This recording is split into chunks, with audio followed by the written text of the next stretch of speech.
আসসালামু আলাইকুম রহমতুল্লাহি ওয়া বারাকাতুহু। নাজমুল এগ্রো ফার্মের পক্ষ থেকে সকলকে জানাই স্বাগতম।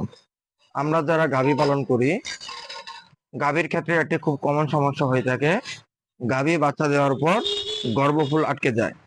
এই গর্ভফুল আটকে যাওয়াটা একটু পেইনফুল এবং একটা বিরক্তকর বিষয়। কারণ আপনার গরু শেডে বাছুর হয়েছে, গাভী বাচ্চা প্রসব করেছে, এরপরে গর্ভফুল আটকে গেছে।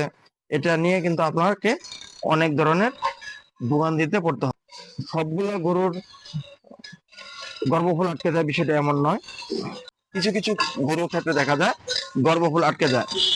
আজকে আমরা জানবো গরুর গর্ভফুল যেন না আটকে, সেই জন্য আমাদের অগ্রিম আগে থেকেই কি কি কাজ করতে হবে। একটি গরুকে বীজ দেওয়ার 3 মাস পর পরীক্ষা করা যায় যে গরুটা কি গর্ভবতী হয়েছে কিনা। যদি আমরা 3 মাস পর পরীক্ষা করে যদি দেখতে পারি যে গরুটা গর্ভবতী হয়েছে, তাহলে তখন থেকে আমাদের কাজগুলো শুরু করতে হবে। প্রথম কাজ হচ্ছে গরুকে প্রচুর পরিমাণে মিনারেল ব্লক অথবা মিনারেল প্রিমিক্স এগুলো খাওয়াতে হবে। মানে তার শরীরে যে সব মিনারেলের ঘাটতি রয়েছে, এই মিনারেলের ঘাটতিগুলো কিন্তু আগে আমাদের পূরণ করতে হবে, এবং এই কাজটা বাচ্চা হওয়ার আগ পর্যন্ত আমাদের করে যেতে হবে।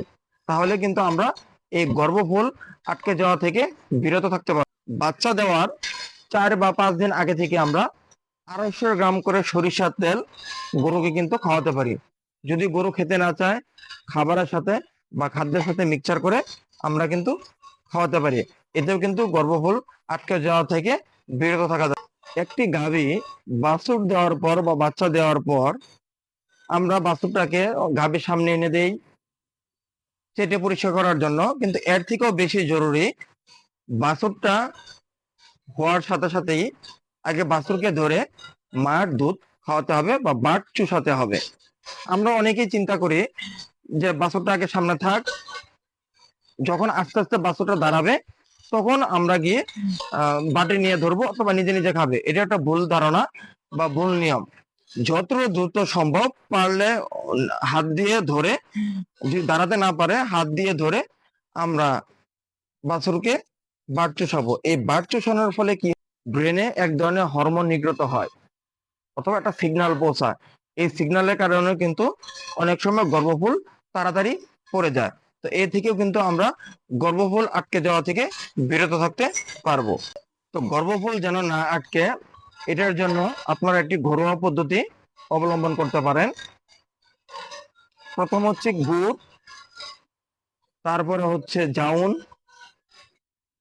লবণ, পানি, হলুদ, জিরা, এগুলো কিন্তু আমরা একটা সম পরিমাণে মিক্সচার করে গরুকে খাওয়াতে পারি। তাহলে কিন্তু গর্ভফুল আটকে যাওয়া থেকে আমরা বিরত থাকতে পারবো। যদি আপনাদের সাথে একটু পরিমাণটা শেয়ার করি কোনটা কতটুকু নিব। গুড় নিব আমরা 2 কাপ, লবণ নিব 4 চা চামচ, হলুদ নিব 5 চা চামচ, জিরা নিব 5 চা চামচ, পানি নিব 250 গ্রাম, এবং জাউন এটা একটা মশলা জাতীয়, এটা নিব 40 গ্রাম। তো এই সবগুলো উপাদান একসাথে মিক্সচার করে কিন্তু আমরা গরুকে খাওয়ালে বা ওই গাভীটাকে খাওয়ালে আমরা এই সমস্যা থেকে বিরত থাকতে পারবো বা মুক্তি হতে পারবো।